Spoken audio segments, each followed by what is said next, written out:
Hey everyone, I hope you are having a wonderful day so far.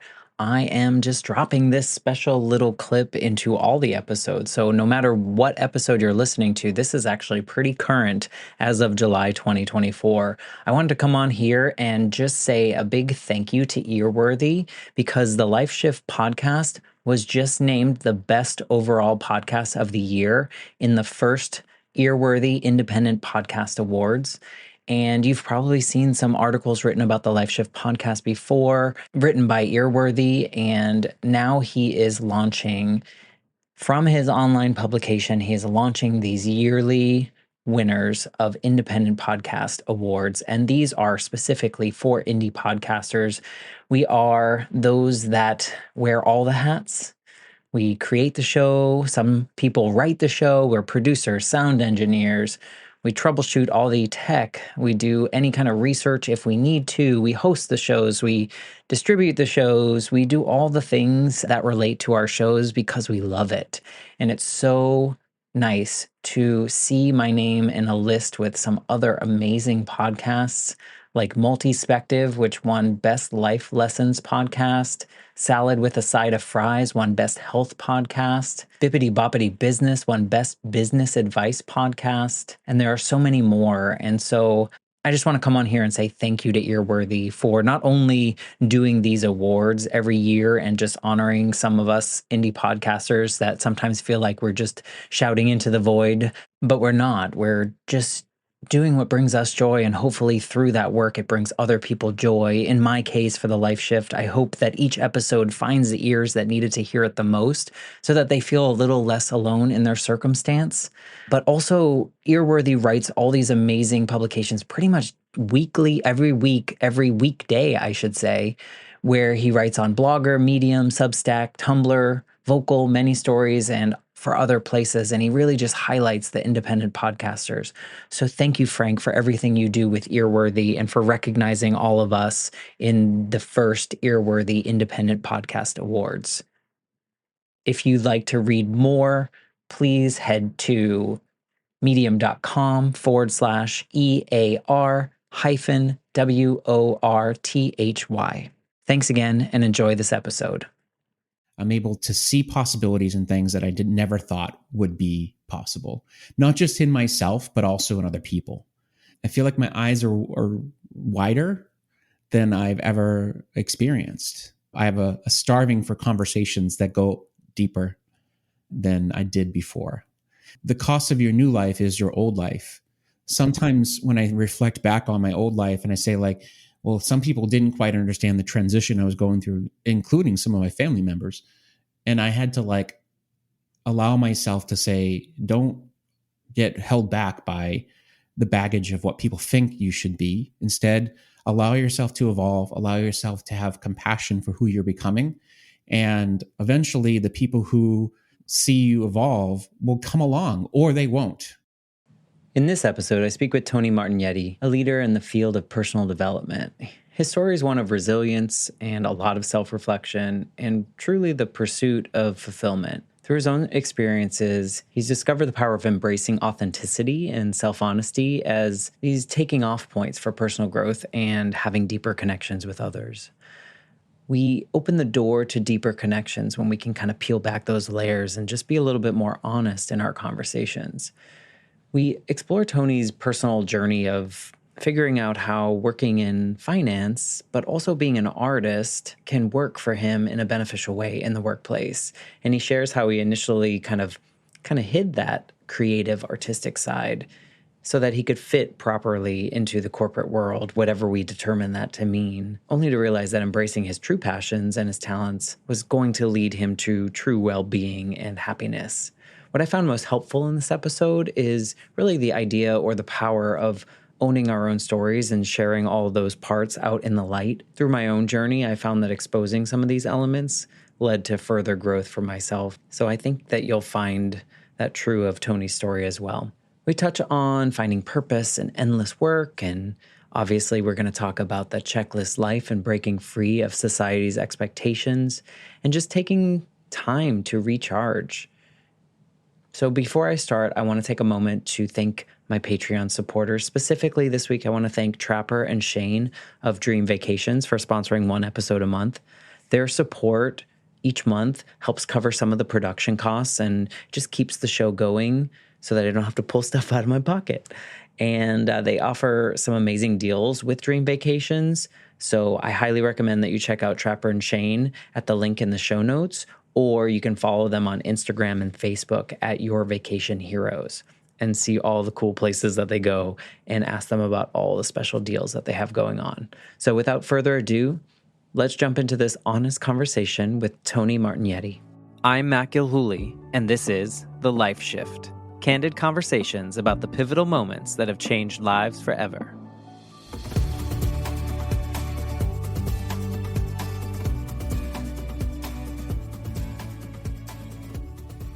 Hello, my friends. Welcome to the Life Shift podcast. I am here with what I'm going to assume is a new friend, Tony. Hey, Tony. How you doing? I'm pretty good. I'm a little bit tired, which we're going to go with this honesty here instead of being like society tells us to say good. And you? So how are you? I'm doing pretty good. I'm tired myself. It's been a wild ride this week. And it's only Wednesday for those of you listening. So we'll see what Thursday and Friday bring to us. But I appreciate you coming on the show. We talked a couple weeks back, and a mutual connection connected us, Christy, and she was on in June of 2023 and shared her story of kind of really in an instant almost changing her bad habits and incorporating new good habits such as journaling. And it totally changed the trajectory of her life. So, I'm glad for that connection. And I hear that you know her well as well.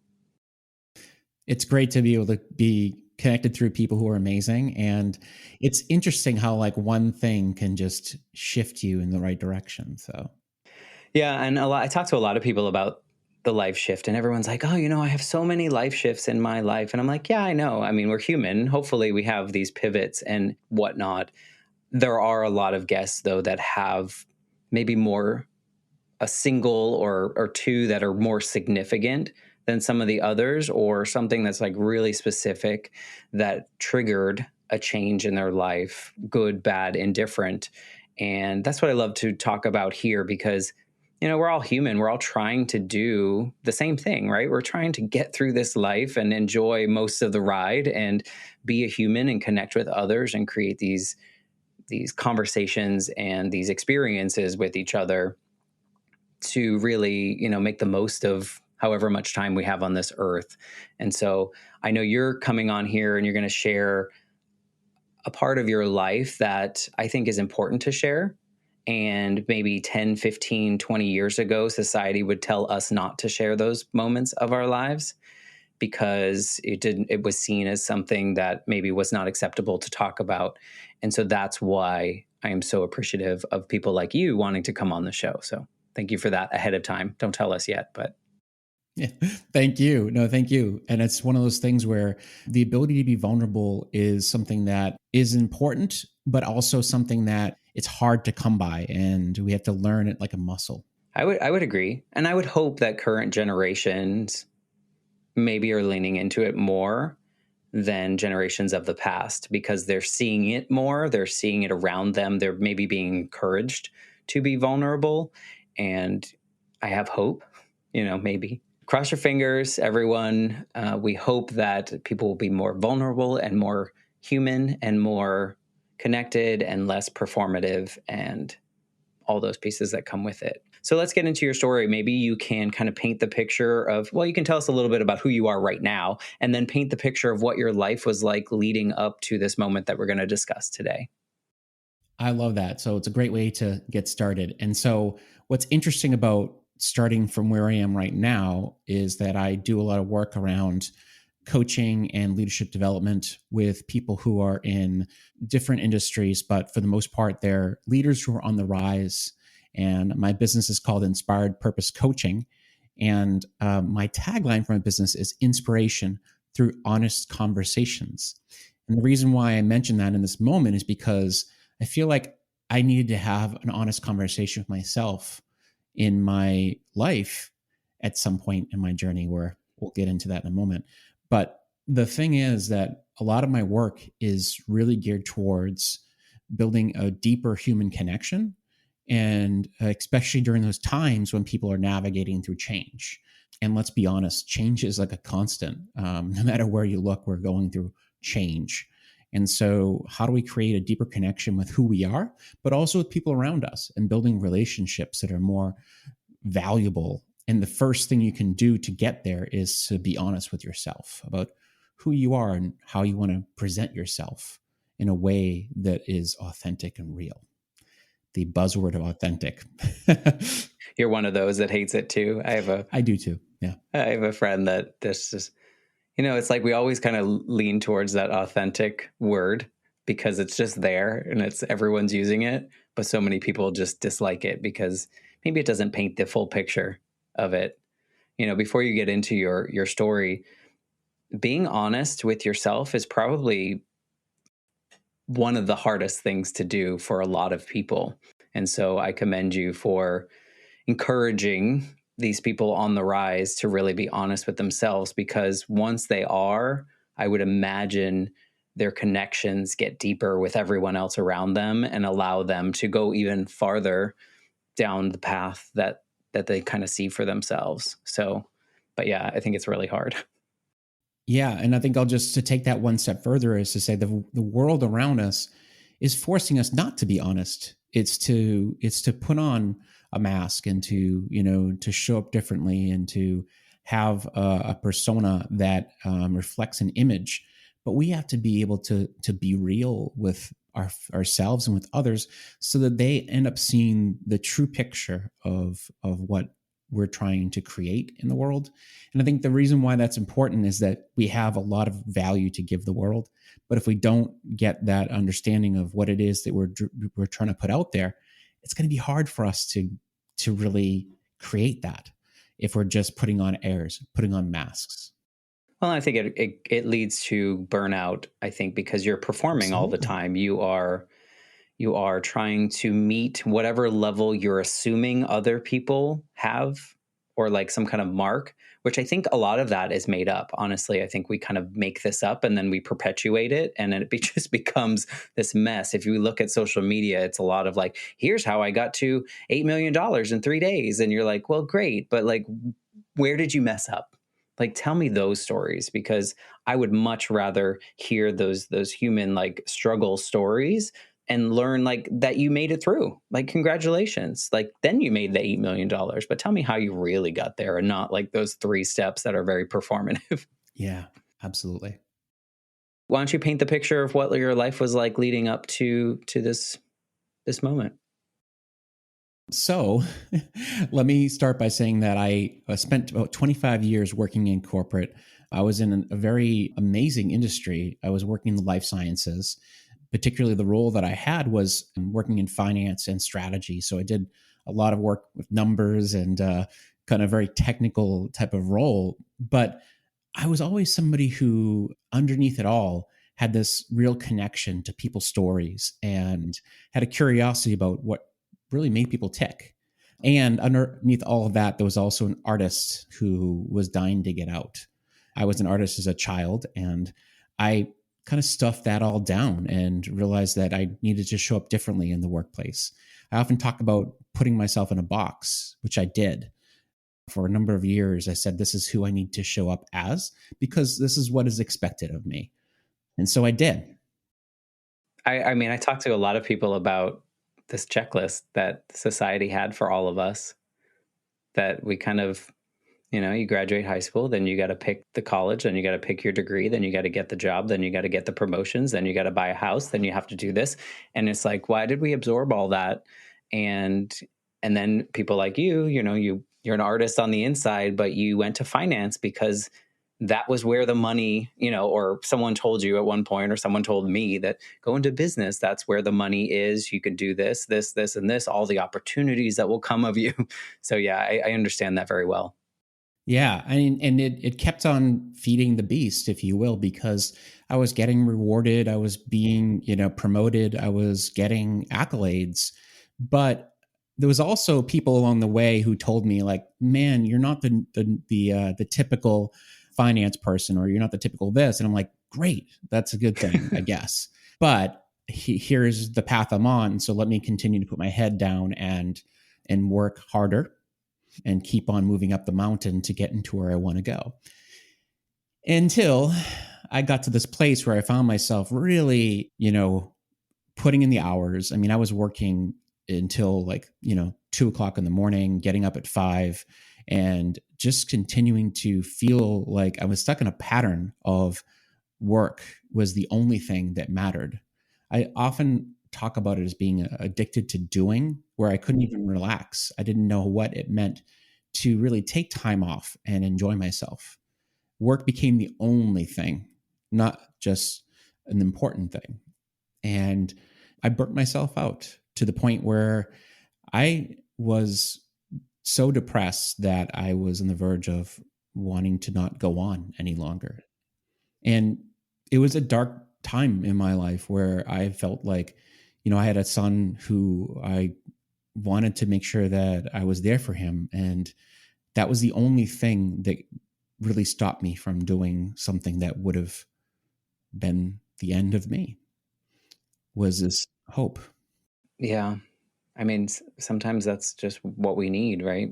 Yeah. Did you feel that this growing as you were performing more? Because it sounds like you were just chasing, chasing, chasing. Eventually, I'll get there and feel the way that people told me I was going to feel. Exactly. So let me just keep working as hard as I can because it's coming, right? Like I can see it. Did you Yeah. feel this building up, this desperation, I guess, maybe? Well, Matt, it's exactly it. I mean, there's a sense of like, I often talk about how fulfillment and happiness, we think it's a destination, but it's not. It's actually a place to come from. And I talk about this in my first book called Climbing the Right Mountain, which is all about this sense of like we have this program of what we think success looks like because it's what everyone tells us it should be. But when we don't feel it, then what we do is we feel like it's going to come when I get to that next milestone or to that next place. And then when we get there, we realize I've given up everything that was important to me in the process of getting here, and then realizing that this is not what I expected it was going to be, and I'm not happy or fulfilled. So what now?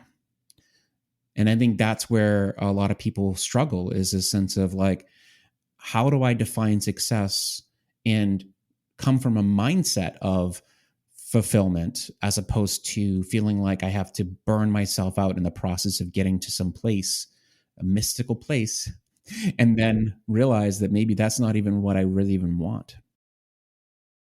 Yeah, it's like the top of the mountain is never like you can see it, but you're never actually making it there. And so each stop you're like, okay, well maybe it's the next one that I'm gonna feel this. But I also think back, I had the same kind of projections of, if I get the next promotion, everyone around me will be super impressed and I'll feel successful. I'll feel something. And I just kept chasing that. And in like my mid 30s, when my grandmother passed away, I like something snapped and I was just like, no, I'm going to go against this. And I like asked for a demotion. Like I asked for a thing and people were like, what are you doing? This is career suicide. And I was like, well, according to whom? Like who told me that I have to keep going up? Yeah. And so I can understand what that feeling is like. I think that people that were born in like 70s, 80s, 90s are very conditioned to just keep chasing this invisible marker that I don't even think anyone told us was there. It's like we absorbed it somehow from everyone else, maybe the movies we were watching or the people around us, to define that as successful. And I love that you bring in this idea of the movies, because it does make for good movies. That this like, okay, the person comes in, they rise up and they get to this pinnacle and everything's all fantastic and great, but there's an underlying story and nothing is as it seems on the surface. We have to make sure that we understand what's really going on in their mind. And so when you think about movies, sometimes over the years we've gotten an inner dialogue that has changed the way that we look at the hero. You know, how are they thinking? What has changed inside of them that has made them think differently about that mountain that they're climbing? And I think that's one thing that's really changed the hero dynamic of who we look at as a hero. Yeah. Even the image of a hero has changed. Oh, well, yeah. But you think of those movies too where people make it to whatever and then the movie's over, right? Because and then so we absorb that, like, that's it. That's how you get there. You don't know what happens after, right? But I think, as everything else is, I feel like the movies are changing in that way as well. I think, like you point out, we get a little bit more of that human aspect. As you were going through this dark period, what was that period like, the length of that, where you felt like it got to the pinnacle of, like, I could consider not being around anymore as a viable option had I not have this child around? Yeah. Um, it would slow at first. I mean, that just kind of like a slow burn. And I think that's one thing that people think, okay, it just, would you just snap one day? But it was, you get stuck in a pattern. And I think that's what we often, what happens is we start doing things that are serving us and they continue to feed the beast. And so slowly but surely you get stuck in this pattern of, okay, do this, do more of this, do more of this. And then all of a sudden you're finding yourself in this place of like, why am I not feeling as lit up as I used to be? Why am I not feeling the excitement of my days? Or why am I dreading that next meeting I'm going to, or the next day? And that's where you start to feel the impact that has built up over time. It's almost like you start to close your eyes and you're just on autopilot. And I think that's where the day comes when you decide, wait a minute, I need to wake up. I need to find out what's really going on in my life. And that's what I think a lot of people who I work with now is a sense of like rekindling that spark, because it's gone out and they just kind of go on this autopilot. So hopefully that answers your question, but it's a sense of like when you feel like the color's gone out in your life, that element of recolorizing your life is what we need to do, is put the life back in. Was this like your literal experience? Yeah. Like, what was your day in and day out feeling like? Was it, and in other words, were you, you're doing this grind. Was there a moment where you stopped and looked around, or was it something you noticed every day as you were kind of trying to reach through this? Yeah, I didn't notice it until I got to this point where it started to really kind of show up, where I wasn't feeling great about my life or about the way things were. So I felt like it was going through the motions. And I think on the outside, people didn't notice it as much as I was noticing on the inside. They might have noticed that I wasn't quite showing up the way I was before, but it wasn't like remarkably, oh, this person's having real problems. I was putting on a lot of masks. As I said before, there's a sense of we put on a mask and say, okay, yeah, everything's fine, I'm good. But ultimately on the inside, there was a sense of dying inside. Was there a moment that like triggered you to realize that? Like where you noticed yourself doing something different and you're like looking around like, oh, how did I get here? Yeah, there were a few moments where even when I had downtime, like for example, if I was in the middle of the summer, I was working on vacation on Martha's Vineyard and I was doing work, and I was realizing as I wrapped up for the day that I just spent my entire day on vacation working, and I was sitting down to actually do something besides work. And I just had this sense of like, I don't even know what to do with myself. I don't know how to relax. And I had lost that sense of like how to see myself relaxing. Do you think that your work was your way to avoid all of that and avoid those, just dive into that? I'm too busy to think about myself here because I'm scared of it, right? And so we find these ways to cover. I'm too busy to do that. I can't even possibly dissect. Nothing's wrong. I'm just really busy. I agree with you, Matt. That's exactly it. As I said, like I had an addiction to doing, and that addiction to doing comes from this place of like filling the place of like the emotions, the feelings with like the doing, because the doing just has a satisfaction to it that just continues. It's almost like alcohol and other addictions. It's like almost like makes you feel like, oh, I'm being productive, so therefore there's nothing wrong. Well, and here's the thing: you were performing as a numbers guy, which Mhm. has a lot of definitive like check marks, right? And so the check mark life is very addicting. It's Yeah. like, I got another thing done. I got another thing done. It's a list of accomplishments that we can do. It fits into your space, and there's always something new to do when it comes to numbers Yeah. and financing and stuff. And it's very easy to get sucked into that, especially when probably your subconscious was like, hello, help me. And you're like, I can't, I'm too busy. What was the moment where you were ready to have that honest, a truly deep, honest conversation with yourself? Yeah. I mean, there was a moment where I just remember like, planning things out for me that, I don't, I get really uncomfortable about this particular part of it, but like the planning things out and thinking, this is going to be the end. And then deciding that I can't do this to my family. This is not the way out. There's got to be a different way. And it very slowly moved myself from that point of complete desperation to a place of there's got to be a different path. There's got to be a different way to help myself through this. And it didn't just wasn't just one thing that solved it. I started meditating. That was one thing.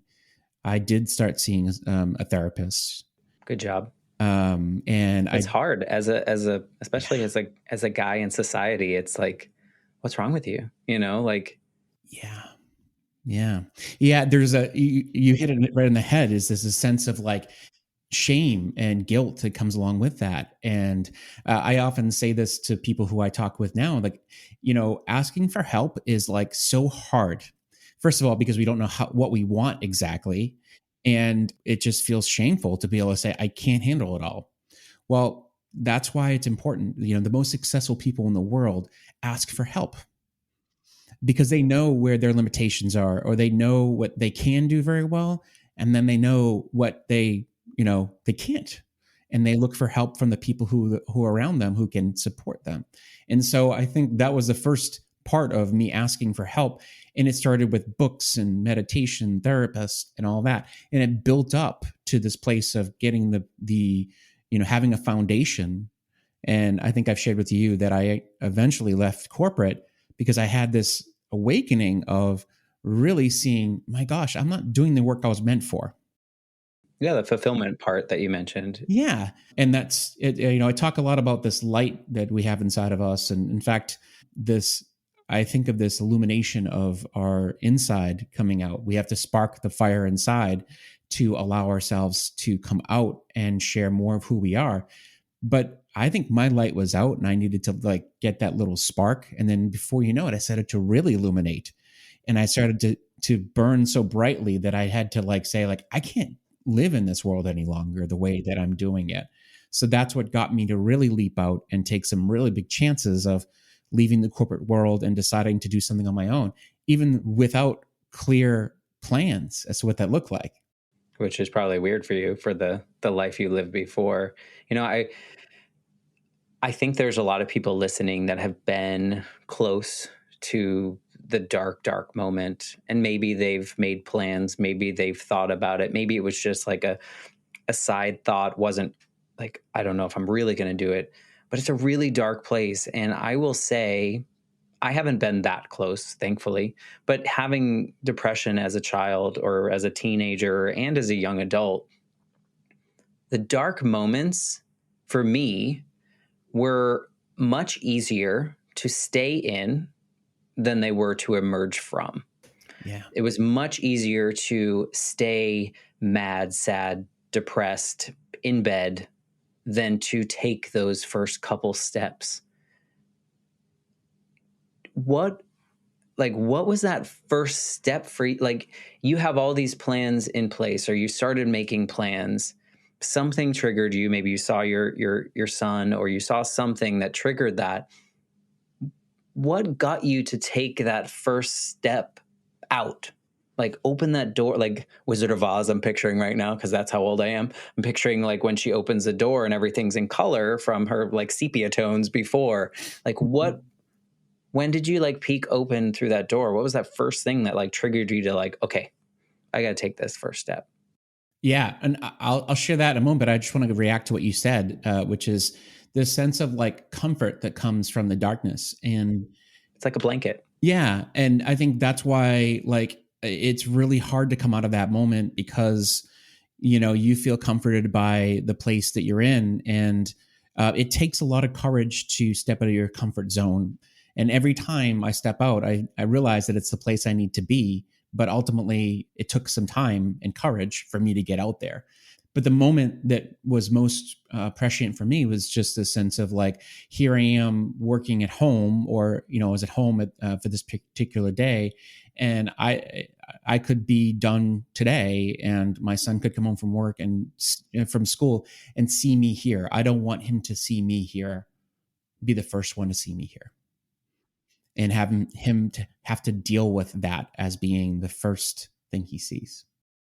And was that the first time you thought about him in when you were absorbed in that dark space, and that was the first time that like he came in? Oh, like, oh, this doesn't just affect me, this doesn't just put out my light, it might put out the light of many people around me. Was that kind of like that first time that you realized, Yes. because it's hard to see beyond whatever's right here when you're in those moments? So I can understand that. Yeah, yeah. It definitely was that moment that really got me thinking differently about like myself. And I don't want to like shame other people who are going through this process, because it's like it's not just about you, but it is because it's people who are impacted by by your actions. But I think that's also empowering in a way that like you think about your actions have an impact on other people, and we sometimes diminish our beautiful impact on other people. And in those dark moments, we sometimes say to ourselves like, oh, I don't make a difference, I'm not making an impact, and therefore no one will miss me. And it's funny because a lot of people, I don't, the word funny is terrible, I didn't mean to use that, but when we are in these moments, a lot of us that have been in that dark space on the outside are performing at their highest, at our highest. Like we're getting the jobs, we're getting the promotion. On the outside, everything looks great, right? But Yeah. everything on the inside feels so empty and so dark. And we forget that like other people are seeing and are impacted, like you point out, by the things that we're doing out in the world when we're performing with our mask on or whatever we're doing.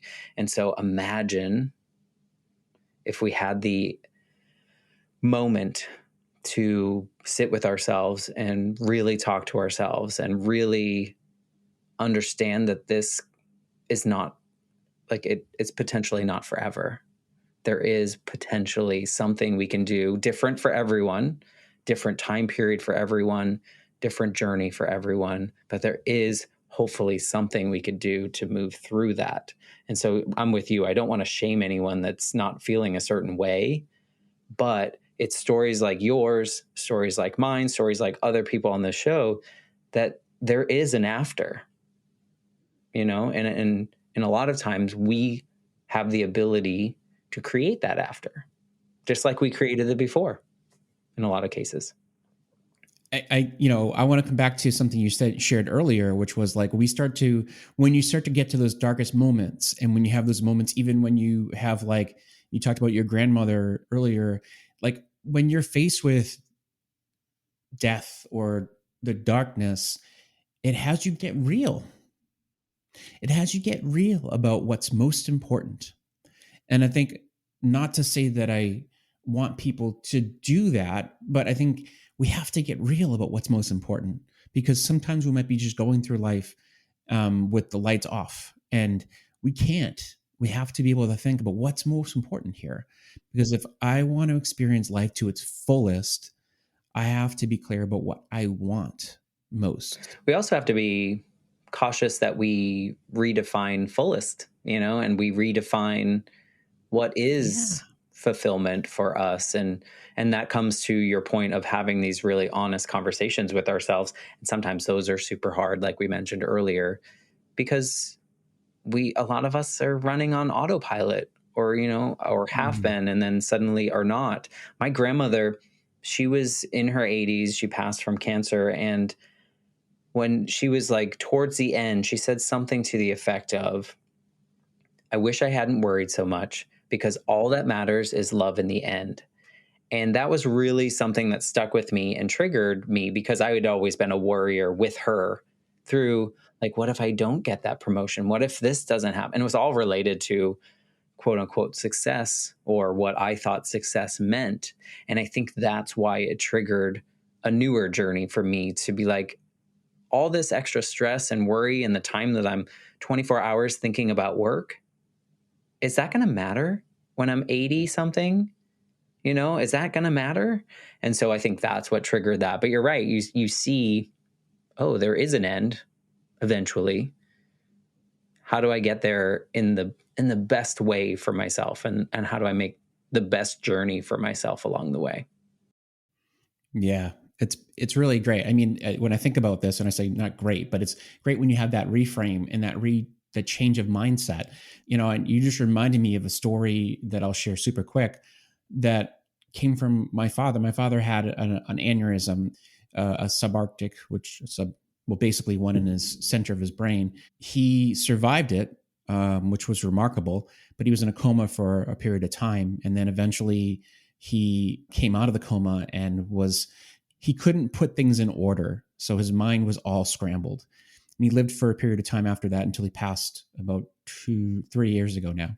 Anyways, so long story short, he said something to me in his after his he came out of the coma, and he said, make sure you cherish the times when your son is young, because he'll never be young again. This time is going to be only here for a period of time. Cherish those moments.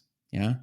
It was just one of those things that he said that just kind of like got me thinking, like, man, we go through life just kind of thinking, oh, we'll get to that when we get there.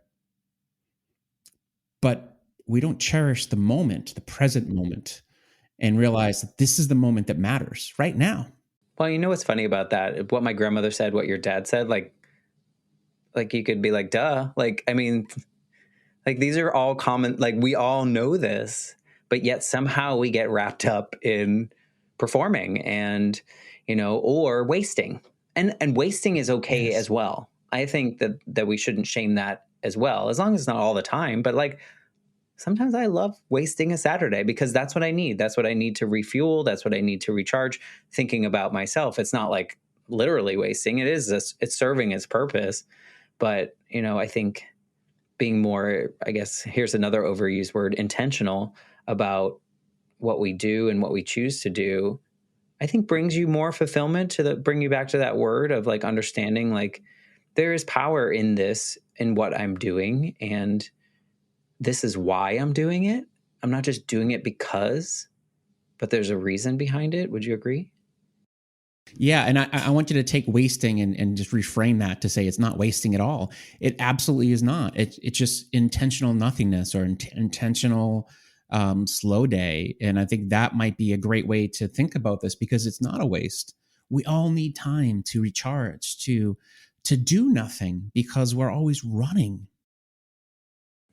I think is also important to reframe, as someone that has gone through, yourself and myself, gone through these depression moments in our lives. I was not clinically diagnosed, but I felt a certain way for a certain period of time. I think it's also important to note that we can still, at this version of our lives, have bad days, and that be okay. Have sad days, feel down, feel certain ways. And as long as we're having that honest conversation with ourselves in that moment, like, hey, this is just one day. I understand why I'm feeling this way. I'm going to let myself feel this way. And then I'm going to move through it, because I have those tools now. But I think so many people shy away from, like you earlier said, the vulnerability of like, we're going to go through all of it, right? Like we're humans. We're going to have emotions. We're going to have happy days. We're going to have sad days. We're going to have everything in between. Yeah, I love that you shared this, and I'm going to kind of riff off this for a moment because I think there's something really beautiful from here that we can take. Is number one of my favorite quotes that really drove me throughout my time of not just my period of darkness, but also my time leaving corporate, was a quote from Peter Bregman, who's one of my favorite coaches in the world. And Peter said, "If you're willing to feel everything, you can have anything." And what I mean by that is that basically emotions are there for a reason, and they're there to help you, to guide you on your path to what's on the other side. And so this willingness to feel everything allows you to experience a whole range of emotions that are going to guide you to whatever's next for you. So let them happen, but make sure you also build your capacity to handle the emotions, which is important. So I think that's something that's really a key part of this. And then I'll also couple that with make sure you have people around you who you can go to for help. Because if you think you're just going to be a martyr or someone who can just, I can tough it out myself, that's not going to help. It's great to have people around you who you can turn to when you're feeling dark. I think that's an important thing. There's a lot of people like yourself that are coaches now. There are a lot of people that are, different areas that people go because they have a certain skill set that we don't have. And I have a few friends that are just like, oh my gosh, how many coaches are there out in the world? I'm like, well, there's probably a lot. But what I'm learning or being reminded of in every conversation is that I'm just one person. Like, I went to school for a certain thing. I'm not good at everything. If I want to be good at baseball, I might need a coach. Like if I want to be good at playing the guitar, I might need a tutor or a teacher or something along those lines. I'm not innately talented at everything or able to do everything. And I think if we think about it in that way, it's the same thing with therapy. It's the same thing with, like you said, just the people around you. They're going to have different perspectives. They're going to have, hopefully you've made a core group of people that you can have those honest conversations with. They're not just with yourself now, but you're sharing those, and they're maybe have a little bit of judgment because we're all human. We can't be non-judgmental, but maybe they have a different perspective for us to look at it. And if we have that bond, we're able to take that quote unquote judgment and do something appropriate with it, whether it's just think about it, not think about it, dismiss it, use it, whatever that may be. But if the relationship is strong, I think there's value in that. Absolutely. I couldn't agree with you more. Well, good. That's it. That's all we need. We just need you to agree with me, and we'll move forward from that. Would you look at that moment now, as this version of you looking at that dark, dark moment? Do you look at that as something that you maybe needed in some way to trigger this version of you to get here? Because if you didn't have that moment, would you still be like pushing papers in finance and getting out your TI-83 calculator and Yeah. graphing things? Yeah, it's a great question, and I'm always a little bit reticent to say that I needed it. I know. I did need a wake up call. I needed a wake up call because I couldn't let things go on the way they were, and I'm glad that it happened because it led me to It's hard to use those words, right? yeah, because it led me down a path of like really discovering how I can help other people, and I think about that because I realized that I had a lot to give, but I had to like open up the side of me that wasn't really open yet. You were pushing it down. Yeah, I was pushing it down, not allowing it to be seen because I thought that's what, I had to make sure that that wasn't seen because that would be a weakness or seen as something that was not valuable to other people. But once I started to kind of like let that open up, I realized that's what everyone around me needed to see and to experience. And so I am glad that that happened. However, I don't wish it upon everyone. And I think that's the sense that I want to make sure that people realize that you don't have to go through darkness to live a better life, but just know that you're not alone if you are, and seek help. Find help. Know that there's another way to live, and if you're willing to have those conversations with people and really explore what's really going on for you, that there's people out there who can help you along that way. I agree. I just, as you tell the story of like, I mean, and glad, that's, it's hard to find the right word, right? Yeah. But I'm picturing Tony operating at that same, like, maybe you only got 65% of the way there to that dark, dark space. You might have just continued on that path, right? And so there are these moments, and maybe that's our subconscious doing something to like, hey, it's like this slapping is not waking me up. I need to do something else. But I have the same sense of feeling. When the show exists because when I was 8, my mom was killed in an accident. And from that moment on, my life shifted from something it ever was going to be if she had not died. And at this point, 100 years later, it's 34 years this year, something like that. Yeah. And this point, if there was some ability to go back and change things, I can't say that I would, because I am this version of me because of all that, because of the 20 years of struggling to process grief over losing her, because of the depression that I went through, because of the anxiety that I faced as a teenager and young adult, because of all those moments, I'm this version of me. And so I guess I'm glad for the journey. I'm not glad for the moment. I would not wish that on anyone. I don't want her to be dead. But at the same time, the things that I've learned from that experience and the people that I get to connect with now, I wouldn't want to give that up. So I'm sure that maybe you have a very similar feeling to that, of like, That's exactly. such a shitty moment in your life, but what's come from it? Yes. It's almost like, we are given this because we're meant for it, and we're meant to give that as a gift to other people.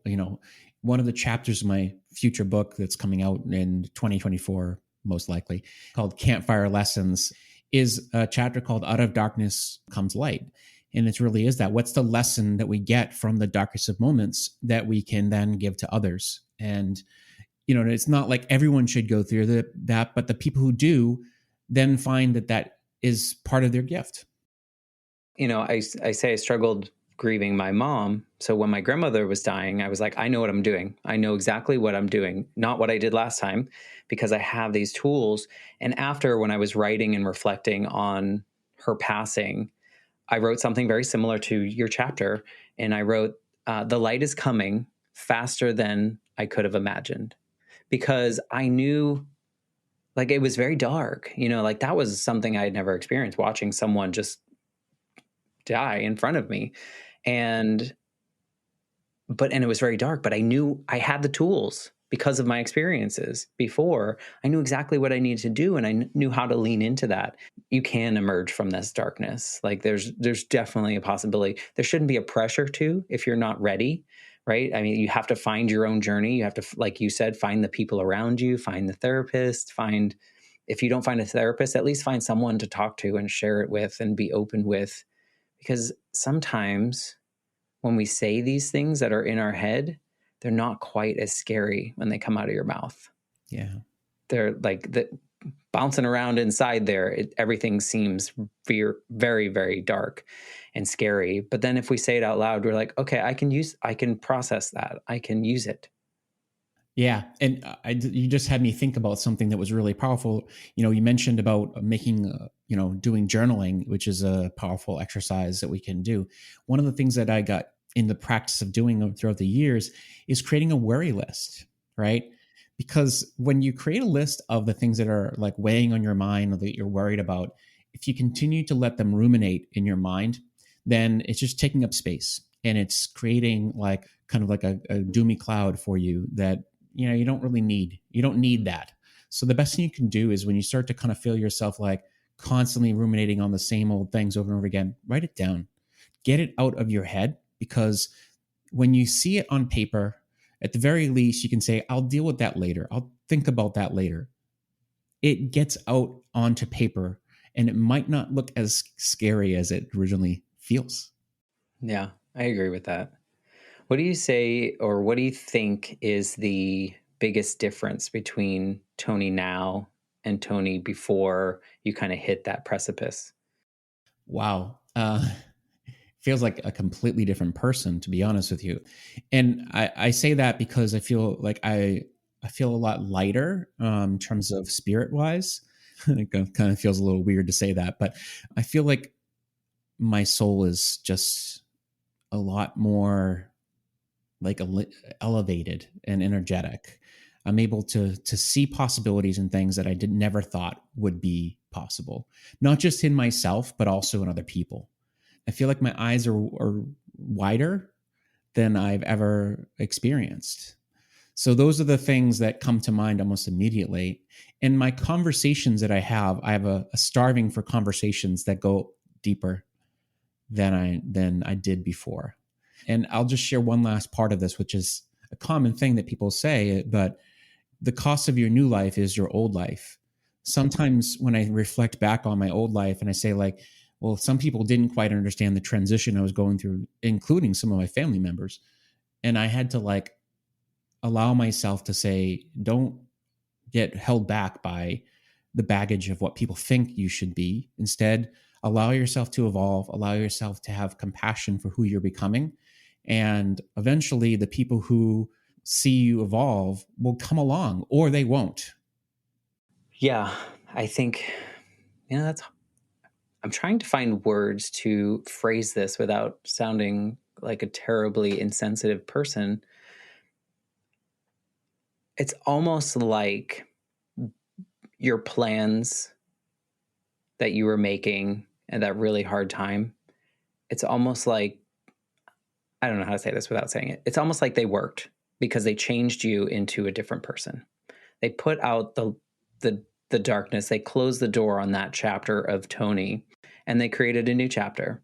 And it wasn't in the physical sense, but in the body sense. You're like, everything was like, my eyes are wider now. What I picture before is everything was very narrow focused. This job, this job, this job, better job, more money, whatever it may be, more success. And now you're just like, well, that's not really the goal here. The goal here is to like look around and I can live in this space. Exactly. Did I Exactly. offend you by saying that? Not at all. Not at all. I think that's exactly, you hit it right on the head. So it's perfect. Yeah, because I sitting here thinking, okay, how do I use this word without sounding like really terrible? But in a way, it's like you brought yourself to that point, and then you realize that point is no longer serving you, and we're going to move forward, and we're going to take these steps. And I'm sure it was not an easy journey. I'm sure it wasn't a quick journey. I am sure that it was had its ups and downs. Did you ever feel like drawn back to your old life in that journey as you're moving forward? No, but there is something that I'll share that is very vulnerable. We're on the vulnerable topic here. That is something I have to constantly be checking in on. Is that I talked about the addiction to doing, in that, as you become an entrepreneur, you become more, building something of your own. You have to be careful not to get stuck into another cycle of serving a boss, myself, that is requiring more of you than you're willing to give. And then finding yourself in your own prison of your own making. And what I mean by that is, like, there's a desire to keep on doing more, because if you do more, you'll get build something bigger. And so you have to keep those demons in check. Yeah. So that's the gotcha here, is that I have to constantly be thinking, who am I? Like, what am I doing this for? And how can I make sure that I'm maintaining a sense of who I want to be, not what can I do to get where I want to go?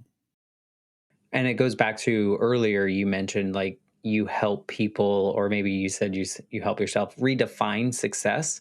And so if as an entrepreneur you can define success for yourself, perhaps that keeps some of the overachievement or constantly doing at bay. Yes. Yes, exactly. And it's a never-ending journey, which is a good thing, because you want to keep on, making sure that you're growing and learning along the way. So I have to constantly be coming back to, okay, how am I getting in my way? How am I potentially doing things that are not serving me? And it's time for me to rejigger the ship a little bit. What, if anything, do you miss from your old life? I mean, I mean, I kind of miss working inside of a company, to be honest with you. There's something about, being part of an organization and having that camaraderie and winning together, fighting together, and having that sense of connection that comes with working inside an organization. But in some ways, I try to find communities where I feel like I'm part of something. One of the things I often find is that as humans, we're connection and belonging are two of the most important things we're looking for, right? And so I have to actively seek that out. I mean, I think too, if you this new version of you or this new approach and to living, I think if you went back to corporate, you probably do it differently. I think you'd 100%. Yeah. yeah, you would know that you're like, oh, laptop closed at 5 p.m. See you later, guys. I'm gonna go live my life outside of this place and have a more of a balance probably because you learned, right? And you processed and you thought about it. And I can say even in work, I would make sure that I'm spending more time on the dynamics of like how do I build great relationships as opposed to, hey, I'm too busy. I just got to head down and do my work, right? Right. I have another check mark to put on my post-it note right next to me to accomplish that today. Yeah. If this version of you could go back to Tony in that super dark moment, is there anything that you could say or do or be with him? Yeah. Well, first of all, I would encourage him, say, look, everything's going to be fine. Everything's going to turn out just fine. You have to just have the patience and the compassion with yourself to know that there's another world waiting for you on the other side of this. Do you think he would listen? Well, coming from me now, That'd be creepy, right? it would be creepy, but it would also be, having proof that it actually is possible. That's a good point. Yeah. And I think part of me has this sense of like, I wish I had someone like me at that point. I don't think I had enough of the support, or even actively sought it out at the time to have that helping hand as someone to kind of say, hey, I'm here to help.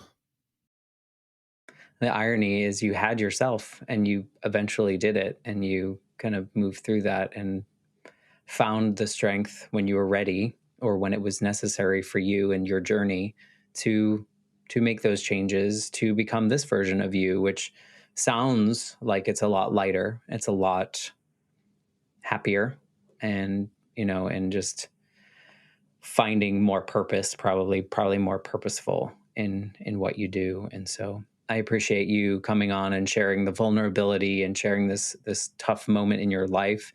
I'm impressed that you have made such a change from it. So just thank you for being a part of the Life Shift podcast. Well, thank you, Matt. This has been a great conversation. I appreciate your questions and just your warmth in creating the space. Well, I appreciate you. This has been the thing that I didn't know that the 8-year-old version of me needed. And what a journey it's been for me and for that little kid that I've been pulling along this entire journey.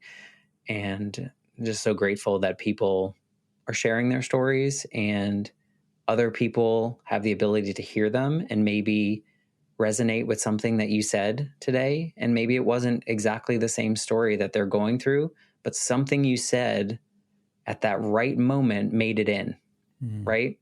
And so that's kind of why I do this, because you never know how someone's story is going to affect you. You don't have to be going through the same exact thing to connect with someone else. And so thanks again for being a part of this. I'm very grateful. And how can people find you, connect with you? I'll put, what you gave me in the show notes, but what's the best way to just connect with you and just be a part of your world? Absolutely. The best place to find me and to connect with me is through my website, inspiredpurposecoach.com. And there you can find out all types of information about me. The other place will be LinkedIn. I'm very active on LinkedIn, and you can find some cool articles and kind of thought pieces there. So LinkedIn, going back to that performative piece, we'll see. I encourage people to connect with you, check out your existing book, your future book, all the things that come in between and see what you're offering to the world. I appreciate you, and I appreciate you, those of you listening. And if you're enjoying the show, rate the show 5 stars. Reviews, those are good. I don't know what they do. I say this every time. I don't know what they actually do besides make me feel really good in the moment. So maybe that's the performative side of me. But if you have a moment, apparently they do something. So with that, I will say goodbye until next week when we have a brand new episode of the Life Shift podcast. Thanks again, Tony.